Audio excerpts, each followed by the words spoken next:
Teri Kerr. She has her coaching and consulting company called the Unstuck Duck. Welcome, Teri. Thanks for having me. No problem. How are you doing? I'm good. I'm doing really good. Yeah. How about you? Oh, good. This app I find is a bit troublesome. I may have to try a new one. But anyway, just going with the flow and learning as we go. Yep. So I have a question for you. Where'd you get that name, Unstuck Duck?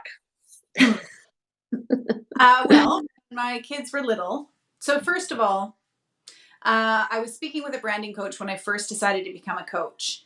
And she was like, tell me about your ideal client. And I said, I just want to help people get unstuck. And when my kids were little, their favorite book was called One Duck Stuck. It was about a duck that got stuck in the muck. And no matter what she did, she was still stuck. And the tagline was, no luck, still stuck. And then all her friends came and, tried to help her out. And two moose clomped to the duck. No luck, still stuck. And it was, I'm sure, very traumatizing for the duck, to be fair. But that no luck, still stuck really resonated with me. And then soon enough, they all work together, and then spluck, she gets unstuck. And I really liked the idea of the Unstuck Duck, and I started playing with it. It really resonated with people, and it's so much fun to play with. I can do so many different branding things with that. So it's super fun. And it fits. Sorry. And what you're doing really is helping people become unstuck, right? Yes, absolutely. So my favorite thing in the world is to help people play bigger in their lives and to get unstuck. So what we're talking about today is creating the experience you want to have. And it's interesting that I'm talking to you today because I did a post about gratitude and looking for the silver lining. And truly, we are all undergoing this at the same time, but we're weathering the storm all at the same time, but all differently. We're all in different boats. And so part of how we're feeling is our perspective of our own reality, as well as the reality. And the perspective is what you're talking about in terms of what can be changed. Am I right? Yeah. Well, and I'm not really coming at it from a silver lining and everything happens for a reason and the Pollyanna type of think positive. That is not at all what I'm thinking, what I'm going with. I hope it's not a problem, but I lost the picture of you. So anyway, I'm just going to keep going. I did that on purpose. Oh, I'm sorry. So anyways, I have a very strong belief that in every moment we're in choice. So we can choose to, pay our mortgage or not. We may feel like we have to pay our mortgage, but really we have a choice. Ultimately, we just don't like the consequences of not making that choice. So we therefore make the choice to not have those consequences. Yeah. So when it comes to this pandemic, we have no control over coronavirus, right? We have no control over that. But we do have a choice as to what actions, reactions. We have a choice if we use a mask. We have a choice if we use gloves. We have a choice if we stay home, even though it's, everybody stay home. And we have a choice whether we feed the trolls on the comments page, right? Yeah. And, when I'm working with my coaching clients, I really like to talk to them about using their language to a way that's empowering. So instead of saying, I need to do 1, 2, 3, 4, 5, or I have to, or I can't do this. It's like, I'm stuck. Even just the concept of being stuck. Yeah. It's not empowering to come from that place. So if you come from a place of, I'm choosing to stay home with my kids and homeschool them during this time because I want to be proactive in taking my part in flattening the curve. Yeah. It's an empowering stance. It doesn't mean you have to like it. and you have a choice if you want to complain about it, really. But when I talk about creating the experience that you want in your life or your business or your relationships, it's all about having a situational purpose for those particular things. So instead of, saying, getting up in the morning and hating your life because you're stuck at home with these, horrible people that you brought into the world. Yes. Being able to say, okay, what do I want this relationship to be like? How do I want to plan my day? How do I want to engage with my kids today? What battles am I willing to take on? What's important? And being intentional about it. So also when we think about like our businesses, I'm an entrepreneur, you're an entrepreneur, creating the experience that we want is about being, okay, so what do I want to create out of this? Am I choosing to pivot, which is becoming an overused word I lately? know, it's funny that that was the first word I thought of, because Yeah. to me, that's what it is. You're in the same place, but you're just changing your perspective. I thought it was a good word, but I agree it's being overused. Yeah, well, and I feel a little bit ripped off sometimes because I created that whole idea of pivot from survive to thrive with my cancer survivor podcast and project, which I haven't talked about yet, but that's okay. I will. So yeah, I love the concept of pivoting because it's exactly what it is, right? But it's also a readjustment. It could be, the people could choose to turtle, right? I use turtle in a hockey sense. People could choose to hibernate. People could choose to sit at home and feel sorry for themselves. It's all a choice, right? And as soon as we take responsibility for our own choices, it empowers us to be able to change them. I think, though, we also have to take into account that people have different personalities, though. Like, Mm-hmm. for you and me, who are both extremely action-oriented, the fact that there's a problem and that we're, sort of have to come up with new and creative ideas. You and I are both really like, let's do it, like, rising to the challenge, where somebody, I was saying this in a meeting the other day, somebody who's a high blueprint likes to follow the same path over and over and over again. This has totally thrown them into a tailspin Mm-hmm. and made them realize, okay, you know what, I can't do things the same way. And that's why some businesses have failed, because they haven't been able to adapt. And really, they should be I think those people should be reaching out to a coach to find out what do they need to do to get to the next level. Yeah, Like, absolutely. And it's funny because when I became a coach about a year and a half ago, and at that point, people didn't really even know even that. I mean, coaching's been around for eons, right? Really, a lot of people still really don't know what that means, but right. it's really the perfect time to be a coach. I'm an executive coach. I certified through Royal Roads, and this is exactly the type of situation that we are trained to coach through. Navigating change, changing your leadership so that you can be a better leader for the people that are now working from home and you didn't ever have that dynamic before. So how do you, as a leader, pivot and make sure that you are going along with what it is that's going to make your team stronger? Like, how do you support people from afar? This is all the type of things that executive coaches do on a daily basis, just helping people to step into that.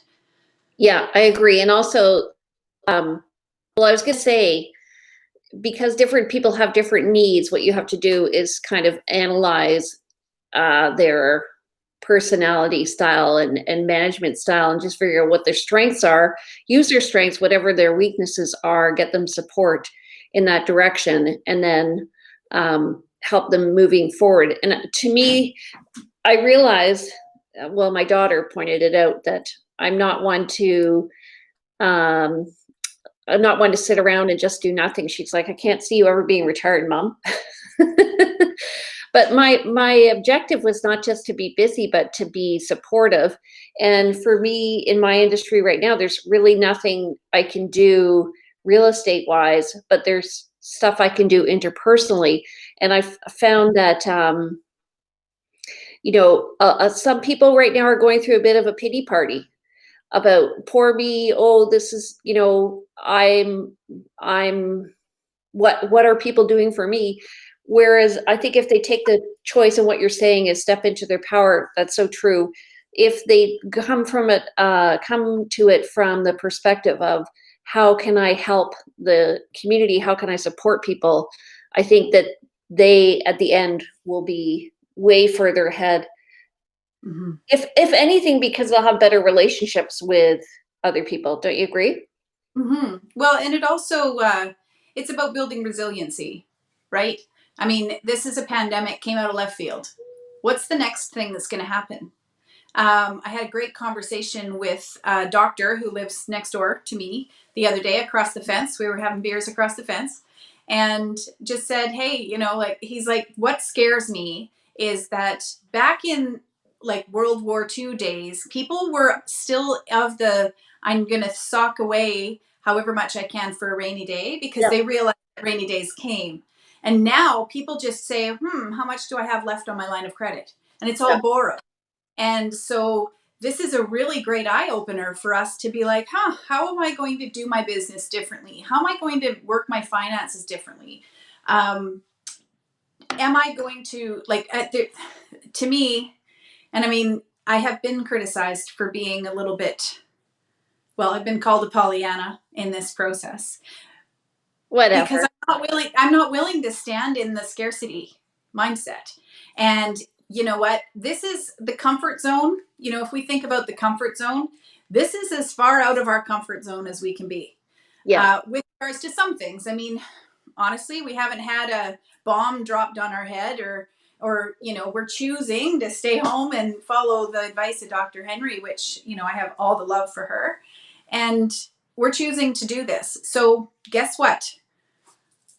Why would we complain about what it is that we do have? And understanding, as when it comes to businesses and people that are really in a tough spot. I mean, I am not minimizing what people are going through, not at all. Yeah. But even in those moments, little tiny shifts, like instead of saying, like coming from that place of scarcity and fear and anxiety, shifting it up so that you can find little moments to be able to stand in your power of what you do have control over.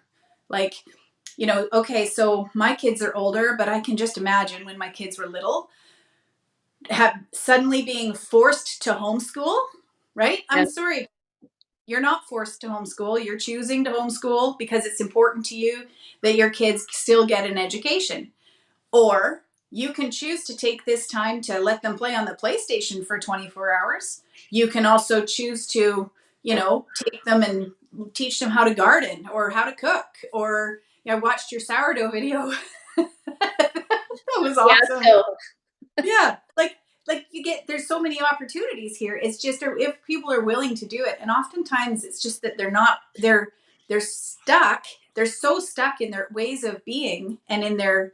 I have a friend, her name is Jody, and she talks about how we're on an autopilot most of the time. Like we're on autopilot for 80% of our life, and we're just on these 8-lane highways, and we just keep going and going and going. Just like if you suddenly decide to drive to work, and then you get there, and you're like, I don't even remember how I got here. Sometimes those 8-lane highways are not serving us. What we really want is off here in this, bush over here. So we have to rewire those neural pathways and hack a goat path that way. And it's not easy, and mhm. it's not, straightforward. And all your friends are still on this path and they're like, oh yeah, well, she's off doing something new. But soon enough, you keep walking that path, it becomes a trail, and then it becomes like maybe put some gravel down. And next thing you know, you may have a new way of being. Well, So, I also find that people, so that if we talk about theories of change, there can be your friends who don't like the fact that you change, and your partner may not like the fact that you change. And that's part of the change process, is just understanding that you're going to grow. And so sometimes you're going to have to, get to sometimes you get to yeah. Well, sometimes you get to, sometimes you have to, right? And again, it's a choice. So I find it's interesting to see right now the perspectives of people, especially who are knowledge oriented, who are looking for every bad thing that COVID-19 and why we should be doing this, and blaming people, and just like being an Eeyore. mm-hmm. Well, we're gonna find evidence for what we're looking for. Yeah, Like exactly. if we're no matter what, if we're looking for good things, we're gonna find them. If we're out, I mean, I always think about if you were buying a red car. Say I was looking at Nissan Rogue, right? And I never think, oh, this looks really good. You're looking at it on the thing, and the next thing you know, all you see are Nissan Rogues. It's like, Your reticular activators. yeah, Yeah. totally. You find what you're looking for. So if you find that you're being surrounded with people that are negative, that you're being surrounded by conspiracy theories, if the algorithms are coming that way towards you, Yeah. you have the power to shift them. One of the coaches in one of my coaching Facebook groups that I'm in, it's a coaches support, coaches helping coaches group, said, how do you maintain that positive outlook when social media is so negative? And I'm like, I'm not finding it negative. my social media is not negative at all. It's exceptionally positive, but I also choose that. And so then Yeah. I'm choosing that to be my algorithms. And it doesn't mean I'm not aware of the negative, because, we all have the group that we're, when we organized our grad reunion, and that has everybody in it. Right? It's not that I'm not seeing that. And I understand. And but the big thing is, I also understand that those people are coming from a place of fear. They're coming from a place of scarcity, and that's their algorithm. That's what they're seeing. I And find until they make that choice to switch it up, that's what they're going to get. really interesting to be with my husband because I said to him, I think you're born in the wrong era because he is naturally he's like a MacGyver. He likes to figure things out, and um, you know, I would say he it's almost like he grew up in the Depression, but his family has been here for 500 years, and there's a lot of history behind his beliefs. And my family, my mom and dad grew up in Britain during the war, and I heard stories about scarcity and issues and how the community came together. My grandparents started a they lived in a small town in Wales, and they started a theater company. And that's just a great example of how, when you're in a terrible situation, you can find some good. And I'm finding just I really find it really positive in our neighborhood how we're coming together. We're honking that horn every night. Last night I forgot, and I've been training my family to honk the horn. My husband comes in and he goes, it's 7 o'clock. So we all go out. By the way, I realized a trick. What's that? You can use your car key to honk your horn. Oh, I believe I told you that. Oh, okay. So how do Anyway, you yeah, think? on that note about grandparents, and you were talking about your husband and how he's a MacGyver and has from a different era. One of the things that I know to be true is that we all have context about everything, and it's Yeah. built from our beliefs, our history, our family, our opinions, our attitudes, and everything, right? And my grandparents on my mom's side were in Holland during the World War II, and my Oma was a nurse during the war. Her sister was also a nurse, and she had two sisters that were dating brothers, and they were Jewish. They were twins. Okay, if any of my aunties or uncles are watching this, please, come and tell me if I'm wrong. Okay, so this is the story that I remember. So, and my Opa was a dairy farmer, and he had built like a subfloor above in the roof of the barn, and Oh, kept his two brothers up there, and oh, they were sheltering them during the war. And my grandparents were part of the Christian underground. They were part of the helping people, and that was their thing. And one brother and one sister ended up in the concentration camps. mm, Um, the other two, this is where I get a little fuzzy of where everybody ended up. But my point is that my grandparents taught me that resilience. yeah, And that, even when all that crap is happening around you, you have the opportunity to choose what it is that you want for your life. And they yeah, decided after they were done that they were going to move to Canada, and made this huge shift. yeah, And, I just, some things I hear people say things like, call in your neighbors when they're not social distancing. And I'm reminded that, you know, this is a really slippery slope, because that's what happened is they turned, you know, the Germans turned people against each other. Oh, right. Yeah. Neighbors turned each other in. And, you know, I feel like we're past that and we've learned that from that, but it's just a little scary sometimes. So Well, I, have you read the book Man's Search for Meaning by Viktor Frankl? I have read parts of it, but I absolutely know where you're going. Yeah. So it's about a 2.5 hour read. I got it Yeah. for our kids for Christmas a couple of years ago, and I think they both made it halfway through. It's probably about 150 pages, the actual book itself. The guy was a psychologist, Yeah. and he was in the uh, camp and concentration camps, and he was analyzing everybody's behavior internally in his head. Wasn't doing it externally, but it was really great to see his analysis, the fact that we really do, and this is where I think you're coming from too, we choose our response. And a lot of people probably wouldn't agree with that, but one point he makes is, you know, on September 27th, when somebody says that's when we're going to be free, that's when we're going to be free, and then they weren't free, they would die. And it's like a rat in a pail of water. If it doesn't see a way out, it dies. So I think we are seeing the light at the end of the tunnel. We're getting good reports from Dr. Henry. I think that if we choose to live through this with grace and understanding, I love the saying, to be kind. I always wondered, you know, after my parents told me the story, how would I be in a situation like that? I like to think I'm handling it that way. I'm trying. You know, there are days that are bad where I'll sit on the end of the couch and read my bad romance. Yeah.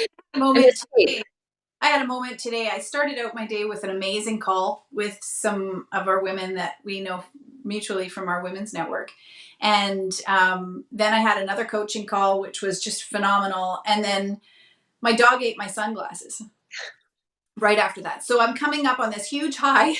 And then my puppy ate my sunglasses. And I I started to crash, and I started to be like, and then she, you know, I got mad at her and I put her in her crate, and then I let her out and she instantly peed on the floor. And I had to sit there and go, okay, so who do I want to be as a puppy parent? Right? Yeah. What do I want? Do I want to be the person that kicks the dog? No, that is not my MO. Right? So I chose to go. I mean, we had a discussion about the sunglasses, but the next thing, I went to the pet store and I got these bells for her to, you know, dingle the door so that we know when to let her out, because that's been a problem. Yeah. But, you know, like, I think about all the parents out there that are with their kids right now. Who do Yeah. you want to be as a parent? How do you want to remember the spring of 2020? What do you want them to remember about the spring of 2020? What resiliency skills, empowerment skills are you willing to engage in? Do you Yeah. want to spend this entire time watching Tiger King or whatever the hell that show is, right? Netflix. Do you want to do that? And where's it getting you? So when I talk to you about being coach and working with women to help them play bigger in their life and helping them to look forward in their businesses, if they're just fledgling or if they're in a really tough spot, where do they want to take it? What are you doing with this time? And don't lump me into this is when you have to do all this stuff, because it's a perfect opportunity. Yeah, it is, right? But I do believe that. But it's also a time where you get to choose to reset. You can sit back and go, wow, there was a great thing that came out on Facebook that said, you know, when we start going back to normal, may we all take the opportunity to really reassess normal and what parts of it we want to go back to. Yeah. Um, And be retrospective of the situation now, so that when we look back, that we appreciate the time. I think that's the biggest thing. This has been a big pause. It is a big pause. I think we have probably 4 more weeks, I'm thinking, of this, just to ensure that we're through the bad part. And if we can take a breath and just look back positively. So, okay, let's just talk a bit about your business again. So, Okay. Unstuck Duck Yep. is your website, Yep. .ca. and yeah, .ca, and you want to. So, how do you help people through this? Tell us about your program. Okay. Well, to start, if anyone has never had a coach before, if they're interested in finding out what coaching is all about, I have what I call a duck row analysis, free duck row analysis. Right now, it might feel like your a golden retriever has leaped into the pond and your ducks are scattered. So, taking a look to see where your ducks are in alignment, where you are feeling fulfilled, where you're feeling stuck, what parts of your life are going the way you want them to, what parts aren't, which ones would you like to put some time and effort into, and what the impact would be of upping your game in those areas. That is a free, half-hour conversation with me, and you can book a free duck row analysis on my website at unstuckduck.ca. And it's really, you can get half an hour of free time with me, no problem. I then offer 3, 6, and 10 session packages that are one-on-one coaching. I do most of my coaching over the phone or by Zoom. I fit into whenever your schedule works. So if you want to book me for a time and it doesn't work, you book another time. It's okay. There's not like a regiment. I like to be flexible that way. Most people will be like every 2 weeks or every week, depends on what you're working on. Right. Couple other things I do. I have, like I mentioned before, I have a pivot from Survive to Thrive program that's specifically for cancer survivors. And I'm a cancer survivor myself. That was part of why I chose to become a coach, because I went back to my job and did not want to be there anymore.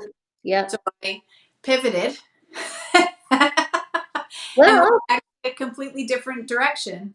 And so I now help women that are going through that have been through cancer treatment and are feeling stuck, that are feeling like they no longer fit into their previous life, and want to go a different direction. yeah. And I also am doing a video interview series like this specifically to showcase survivors' stories of people that are thriving. So to give hope to those people that are in the trenches right now. Yeah, and I believe I connected you with my friend Tracy in Washington. Yes. Yeah, she's still in treatment. She's got So 1 more week or 2 more weeks. awesome. So there's kind of a gray area there, and simply because I'm a bit of a believer that, I mean, with the highs and lows that come with cancer treatment, there's going to be another realm for her before she's at the stage where it doesn't matter. I mean, I'm still happy to talk to her. I actually am talking to her, and she's lovely. So, we're going to connect about that. But ultimately, when I'm looking at creating this, it's about people that have been through the fire all the way and Right. now are thriving. So I'm not discounting her experience at all. And she's going through it like a warrior. So it's awesome. Yeah. I understand what you're saying. Mm-hmm. She needs to come out the other end and then uh yeah, be on the Yeah. road to the full recovery Yeah. before she can take on a coach. I get it. Well, I'll take Um, her on as a client. Absolutely. I mean, I do. I'll work with anyone who's looking to get unstuck. Really, But for the pivot program, that's specifically a little bit later. okay. So we've gotten a few comments from Tracy and Leanne. Hello, ladies. Terry's an awesome coach. I spent 20 minutes with her, and she is like she calls it like she hears it, yet is gentle and supportive. And Leanne says Terry is a great listener, clearing through what you're trying to say and getting to the crux positively and gently. Those are really nice statements. And Danielle is saying that Terry's awesome. So of course you're awesome. Otherwise I wouldn't have you on the show. Thank you. I appreciate you having me. This is awesome. No And problem. I appreciate So what you're doing too. Like I feel like what you're doing is so important for the community. So thanks, Jane. you're the second person to say that to me today, and it's making me teary. That's okay. That's the other thing I've been working with is people, this is an emotional time. Whether you're a leaker or not, it can be a little overwhelming. You're doing a I good. think I can handle anything but other people's gratitude right now. But anyway, okay. Thank God it's Friday. So we're going to be back on Monday. We have lots of great speakers coming next week who are pivoting their business in the community. So stay tuned and watch out for our announcements on Monday morning and find out who we're going to have as guests. And if you have more questions, contact Teri at unstuckduck.ca. If you want more information about what's happening in your neighborhood and real estate, Denise. Denise is saying, can I be the third person to say how awesome Jane is? Thank you guys. Have a great weekend. I'm gonna go get some clean. I appreciate you guys so much, and thank you so much for watching. And I love you guys, and what a great community we have. Okay, bye.